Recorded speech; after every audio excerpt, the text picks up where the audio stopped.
నా చేతిలో కనిపిస్తున్న పాలకూరని ఇప్పుడు చేపల నోట్లో పెట్టబోతున్నా.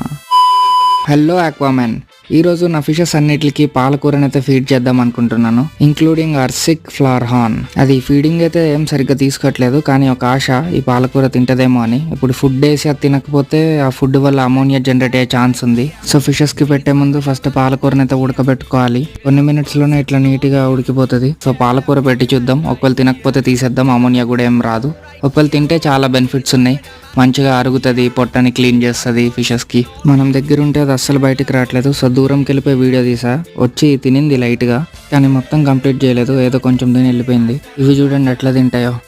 అసలు స్నేక్ హెడ్ వెజ్ తినదు, కానీ ఏంటో అది తినేసింది ఈసారి. పాలకూర తినడానికి అక్కడికి వస్తుంటే ప్యారెట్ చూడండి ఎట్లా కొడుతుందో దాని గుడ్లున్నాయి అక్కడ, అది ప్రొటెక్ట్ చేసుకుంటుంది వాటిని. మీరు కూడా అప్పుడప్పుడు పాలకూరని ఇట్లా ఉడకబెట్టి పెట్టుకోండి, ఫిషెస్ కి చాలా మంచిది. ఇలా నెక్స్ట్ వీడియోలో కలుద్దాం, అంతవరకు సెలవు, బాబాయ్.